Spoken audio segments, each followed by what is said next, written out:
আসসালামু আলাইকুম গাইস, কি অবস্থা? সবাই কেমন আছেন? আশা করি সবাই ভালো আছে। তো আজকে আমি বেরিয়েছি আমার ছোট ভাইকে নিয়ে ঠাকুরগাঁ শহরটা ঘোরার জন্য। কিরিং করে একটা অটো নিলাম, অটোতে বসে ঠাকুরগাঁর দিকে রওনা দিতে লাগলাম। তো গাইস, আজকের এই 2 মিনিটের ভিডিওটা যদি আপনারা ধৈর্য ধরে দেখেন তাহলে এই ভিডিওতে কই কই যাচ্ছে আপনারা সব দেখতে পাবেন। তো গাইস, আপনাদের কাছে অনুরোধ, আপনারা অবশ্যই ভিডিওটা শুরু থেকে শেষ পর্যন্ত দেখার চেষ্টা করুন। তো গাইস, ফাইনালি ঠাকুরগাঁ চলে আসলাম। তো আমার ছোট ভাই বলতেছে ঠাকুরগাঁ তো চলে আসলাম, এখন কই যাব? আমি বললাম তুই চুপ করে থাক, তুই ছোট মানুষের তো কথা বলিস কেন? এই কথাটা শোনার পর সে তো পুরাই রাগ। আমি বলতেছি আরে তুই রাগ করিস না, তোর সাথে আমি মজা করলাম, তুই আমার চাচাতো ভাই না। আসলেই কিন্তু চাচাতো ভাই, মামাতো ভাই, ফুফাতো ভাই, এদের সাথে মজা করার ফিলিংসটা আলাদা। আর বর্তমান আমি যে জায়গাটাতে আছি এটা হচ্ছে ঠাকুরগাঁ বড় মাঠ। আর এখানে আসার পর আমার ছোট ভাই বলছে তুই আমার বাদাম খা। আমি তো বলছি আমার কাছে কোনো টাকা না। আর এই কথাটা শোনার পর ও আমাকে বলছে ফকিরনি ঘরে ফকিরনি, তুই কখন আমাকে খাওয়াইছিস নাকি? তুই তো পারলে আমার কাছ থেকে খাইছিস। আর ওখান থেকে বের হয়ে আমরা অটো নিয়ে যাচ্ছি এখন ঠাকুরগাঁ চৌরাস্তায়। ওইখানে যাওয়ার কারণ হচ্ছে আমার ফোনটা একটু মডিফাই করবো। যেই কথা সেই কাজ, বলতে বলতে চলে আসলাম। কিন্তু এখানে এসে কনফিউজে পড়লাম যে কোন দোকানে যাবো। আর চারদিকে এত দোকান, সবাই আমাদের দিকে তাকাই আছে। অবশেষে কিন্তু আমাদের পরিচিত দোকানে চলে আসলাম।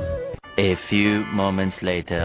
ফোনের কাজ করতে করতে কখন যে সন্ধ্যা হয়ে গেছে আমরা বুঝতেই পারি। আসলেই কিন্তু দিনের চেয়ে রাতের বেলা ঠাকুরগাঁ শহরটা দেখতে অনেক ভালো লাগে। আমার ছোট ভাই বলতেছে চারদিকে তো একই করতেছে, কোন দিকে আমরা যাবো আমি তো কিছুই বুঝতে পারতেছি না। আমি বললাম তুই চুপ করে থাক, তুই বেশি কথা বলিস না, কথা বললে ওরা মনে করবে আমরা গ্রাম থেকে আসছি। ও বলতেছে আচ্ছা ঠিক আছে। আর আমি ইস্কাওয়ালা মামার সাথে ভাব নিচ্ছি যে বাসা আমার এইখানে। আসলেই কিন্তু এত সুন্দর রাস্তাঘাট দেখতে রাতের বেলা অনেক সুন্দর লাগে। অবশেষে পৌঁছে গেলাম আমাদের গন্তব্য স্থান ঠাকুরগাঁ শাপলা চত্বরে। সত্যি কথা বলতে গিয়ে এত সুন্দর জিনিস কার না দেখার ইচ্ছা করে। আমি আর আমার ছোট ভাই রাস্তার পাশ দিয়ে হাঁটতেছি আর টুকটুক করে সুন্দর জিনিস উপভোগ করতেছি। অবশেষে খোঁজাখুঁজির পর আরেকটা অটো পাইলাম, আর সেই অটোতে করে আমি আর আমার ছোট ভাই বাসার দিকে রওনা দিতে লাগলাম। আর সত্যি কথা বলতে কি গাইস, আসলেই আমাদের ঠাকুরগাঁ শহরটা রাতের বেলা অনেক সুন্দর লাগে দেখতে। তো গাইস, আপনাদের কাছে ভিডিওটা কেমন লাগছে অবশ্যই কমেন্ট করে জানাবেন। আর এরকম ভিডিও চাইলে অবশ্যই পেজটি ফলো দিয়ে রাখবেন। আর নেক্সট ভিডিও কোন জেলাকে নিয়ে হবে অবশ্যই কমেন্ট করে জানাবেন।